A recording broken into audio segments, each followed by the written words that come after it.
So students, today we are going to have introduction to computer. In introduction to computer, that is Windows operating system. So in our previous video we have some terms, we already had some terms, and then we were had operating system, right? So we have already learned what is operating system. So now we are going to learn Windows operating system, that is the software from Windows company. So that's why it's known as the Windows operating system. So let's start with the Windows operating system. Most computers run an operating system called Microsoft Windows, popularly known as the Windows. So in today's life, lots of people in the world, they are using Windows. So that is Windows. If someone say that I have Windows in my computer, so that is Microsoft Windows. That is an operating system, and name of operating system Microsoft Windows, and popularly known as the Windows. ठीक है. So Windows is a user friendly operating system which graphical interface which has the term graphical interface means you do not have to remember the commands to use the computer. If you want to perform a task, you can use the mouse to just click on the select tools or commands or its relevant pictures on the screen. Yes, so it shows कि ये जो है एक term के साथ आता है, that is this operating system means Windows with graphical use interface. Graphical interface क्या होता है कि इन पास्ट लाइफ मतलब पहले क्या होता था कि जो है लोग कमांड्स याद कर कर के अपनी फ़ाइलों को सेव करते थे. बहुत सारे कमांड्स का यूज़ करके, कोडिंग्स का यूज़ करके अपने कंप्यूटर में जो भी चीज़ें करना था, जो भी काम करना था, जो भी प्रोसेस उनको करना होता था, वो कमांड्स का यूज़ करते थे. लेकिन ग्राफिकल इंटरफेस किस लिए हुआ? यूज़र फ्रेंडली जिसे हम बोल रहे हैं, हमारे लिए है. मतलब बहुत ईजी है, कोई भी एक पिक्चर पे क्लिक करो, फाइल ओपन हो जाएगी. कोई भी टास्क आपको करना है, एक एप्लीकेशन ओपन करो, टाइपिंग स्टार्ट करो, आपकी एप्लीकेशन रेडी हो जाएगी. तो इसे कहते हैं ग्राफिकल इंटरफेस. मतलब कोई भी पिक्चर को कोई भी टूल पे क्लिक करके आप अपना कोई भी टास्क कर सकते हैं. That's why it's called user friendly.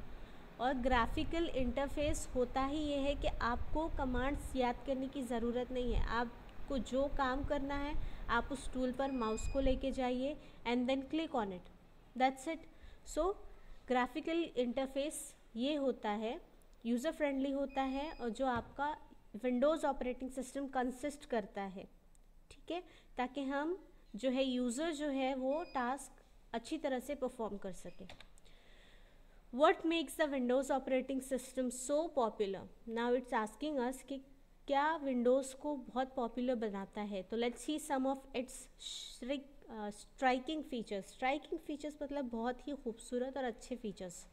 In Windows each program opens in a separate window on the screen, hence the name Windows. You can work in a several programs at the same time. yes, Windows आपको facility देता है कि आप एक ही computer में बहुत सारे screen को ओपन करके बहुत सारे प्रोग्राम्स, अलग अलग प्रोग्राम्स को ओपन करके एक साथ उस पर काम कर सकते हो. ठीक है, विंडोज़ आपको ये फैसिलिटी देता है. लेकिन पहले जो दूसरे लिनक्स जैसे, डॉस जैसे ऑपरेटिंग सिस्टम्स होते थे, ये हमको ये फैसिलिटी नहीं देते थे. आप एक चीज़ पे काम कर रहे हो तो आप उसको पूरा कंप्लीट कीजिए, उसके बाद ही आप कोई दूसरा ओपन कर सकते हो. लेकिन विंडोज़ हमें ये फैसिलिटी प्रोवाइड करता है कि we can use several programs at the same time. You need not remember different commands to work in Windows. You can just click on the tool or command or its relevant picture, that is icon on the Windows. आपको commands याद करने की ज़रूरत नहीं है. आपको command याद करने की ज़रूरत नहीं है. आपको एक ही विंडो पर काम करने की ज़रूरत नहीं है. आप कोई भी टूल या कोई भी रिलेवेंट पिक्चर, जैसे कि आप यहाँ आइकन देख सकते हैं, कोई भी आइकन पे क्लिक कीजिए, आपको फाइल प्रोग्राम ओपन करके विंडोज़ दे देता है and you work it, normally काम करते हो उस पर. ठीक है, तो ये उसका स्ट्राइकिंग फीचर है. Then third one is frequently use tool और commands appear as icon buttons on the windows. See हमने पहले हमारी प्रीवियस स्लाइड में हमने देखे कि आइकन क्या होता है, तो वो सारे आइकन्स जो है हमारी स्क्रीन पर अपीयर रहते हैं। हमको जो प्रॉब्लम सॉल्व करनी, जो भी टास्क कंप्लीट करना है, हम उसका यूज़ करके टास्क कंप्लीट कर सकते हैं। There are no danger of losing any unsafe data.